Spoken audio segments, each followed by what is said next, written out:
Friends, आज मैं गुजिया बनाने जा रही हूँ। ये बिना चाशनी की गुजिया है। इसके लिए मैंने 200 ग्राम बूरा कोकोनट बूरा लिया है, जिसे मैं लगातार चलाऊँगी और जैसे ही भुन जाएगा इसको अलग निकाल कर रख लेंगे और इसको लगातार ही चलाते रहना होगा। जहाँ पर हम रुकेंगे तो ये जलने का भी डर रहता है, तो इसको मीडियम फ्लेम पर इसको हम चलाते रहेंगे और फुल पे नहीं रखेंगे।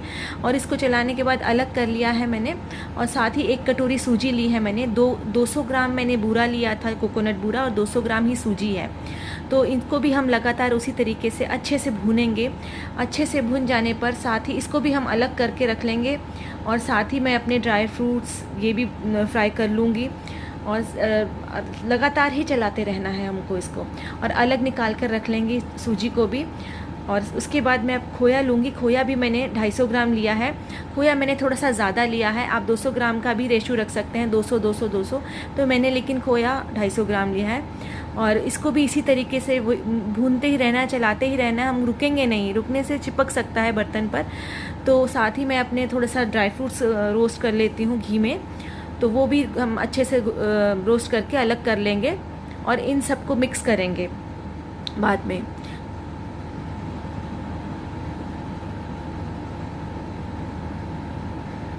देखिए इसी तरीके से हमारा रोस्ट हो गया है। ये खोया भी रोस्ट हो गया है और सूजी भी, और सब कुछ अच्छे से भुन गई है। तो अब हम इन सबको मिक्स करेंगे। तो मैंने खोए में ये डाल दिया है, बूरा डाल दिया है, कोकोनट बूरा जो हमने अभी रोस्ट किया था, इसको भी मिला लिया है। और साथ ही में सूजी भी मिला लेंगे और सूजी मिलाने के बाद हम इसमें चीनी डालेंगे, आइसिंग शुगर। या तो हम इसको बूरा चीनी भी ले सकते हैं और हम चीनी घर पर भी पीस सकते हैं। उसके लिए हम 1 कटोरी 200 ग्राम ही चीनी लेंगे। 200 ग्राम सूजी है, 200 ग्राम ही बूरा है, कोकोनट बूरा है, तो चीनी भी हम उतनी ही लेंगे। लेकिन मैंने थोड़ी सी कम ली है क्योंकि मीठा मुझे कम पसंद है, तो आप अपने हिसाब से डाल सकते हैं। इन तीनों चीज़ों को हमको अच्छे से मिलाना होगा। पहले तो मैं कड़छी से मिला रही हूँ, लेकिन उससे नहीं चलेगा, हाथ से हमको बहुत अच्छे से मिलाना होगा क्योंकि जो खोया होता है उसकी गुठली बन जाती है। तो अगर हम हाथ से थोड़ा सा अच्छे से इसको मिलाएंगे तो वो गुठलियाँ भी नहीं बनेगी। इसी में हम वो डाल सकते हैं, आधा चम्मच इलायची भी डाल सकते हैं और अपने ड्राई फ्रूट्स भी डाल सकते हैं। उसके साथ ही मैंने ये सब निकाल कर अलग रख लिया है।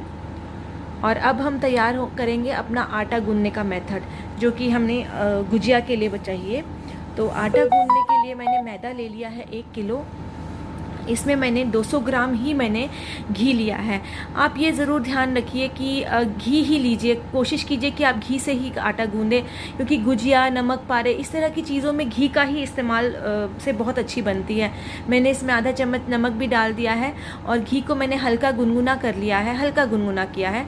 इसको डालने के बाद मुझे 5 से 10 मिनट तक हम इसको अच्छे से मसलेंगे, जिससे कि घी और मैदे अच्छे से मिल जाए। 5 से 10 मिनट लगाइए इसको अच्छे से। फिर एक गोला बना के चेक कीजिए और उस गोले को देखिए आसानी से एक लड्डू सा बन गया है।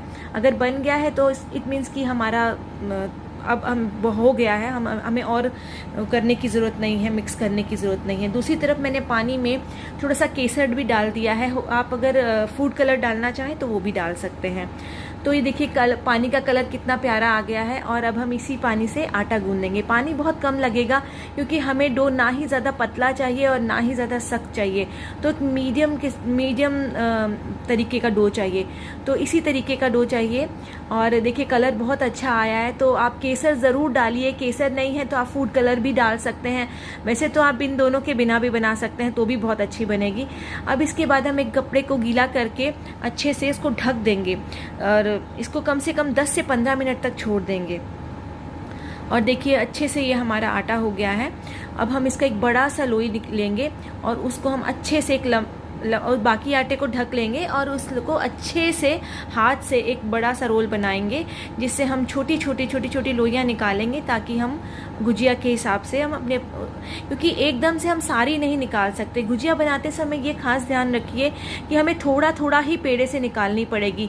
अगर हम सारा निकाल देंगे तो आटा बहुत जल्दी सूख जाएगा और गुजिया अच्छी नहीं बनेगी। हमें इस बात का बहुत ज़्यादा ध्यान रखना है कि हमारा लोई या जो भी हम पूड़ी बेल रहे हैं इसका, वो सूखना नहीं चाहिए आटा। तो जब हम गुजिया तैयार करके भी रखते हैं तो उसे भी हम ढक के रखते हैं। और हवा में तो ये बिल्कुल भी नहीं बेलना चाहिए, क्योंकि हवा में बहुत जल्दी मैदा सूखता है। तो इसी तरीके से मैंने हथेली से दबा के उसको अच्छे से लोइयाँ बना ली हैं। और अब आप देख सकते हैं सांचे के मदद से मैं उस चारों तरफ मैं दूध से वो लगा रही हूँ, किनारियाँ चिपकाने के लिए दूध लगा रही हूँ हल्का सा, या पानी भी यूज़ कर सकते हैं। और 1 चम्मच उसमें मैंने वो पंजीरी डाली है जो हमने अभी बनाई थी। अब एक चीज़ का ध्यान ज़रूर रखिएगा कि आप हमेशा पंजीरी डालते टाइम छोटा स्पून होना चाहिए। बड़ा स्पून अगर आप लेंगे तो पूरी पंजीरी फैलेगी और वो फट जाएगी और जल्दी जल्दी और अच्छे से नहीं बनेगी। तो आप ये ध्यान ज़रूर रखिएगा कि छोटा चम्मच होना चाहिए, बिल्कुल जो हम बच्चों को जिसमें खिलाते हैं, छोटे बच्चों को, तो वो स्पून ही लीजिएगा। और उस अच्छे से इसको हमने बना दिया है। अब जितने भी गुजिया बने हैं इसको या तो हम हवा के पास नहीं रख सकते, या तो हम साथ साथ सिम पर अपना फ्राई करते जाएंगे। हमने तेल को भी चढ़ा दिया है। तेल, लेकिन ये है कि तेल में को हम हाई फ्लेम पे नहीं रखना है, तेल को हमें बिल्कुल मीडियम फ्लेम पे रखना है। और जब तेल अच्छे से गर्म हो जाए तो सिम पर ही हमको ये गुजिया तलनी है। इसमें थोड़ा सा टाइम लगता है, समय लगता है। कोई भी नमक पारे या गुजिया इस टाइप की चीज़ों में समय तो लगता है तलने में, लेकिन हमको फुल पे नहीं, गैस फुल पे नहीं रखेंगे, नहीं तो मैदा बहुत जल्दी जल जाएगा और गुजिया अंदर से कच्ची रह जाएगी।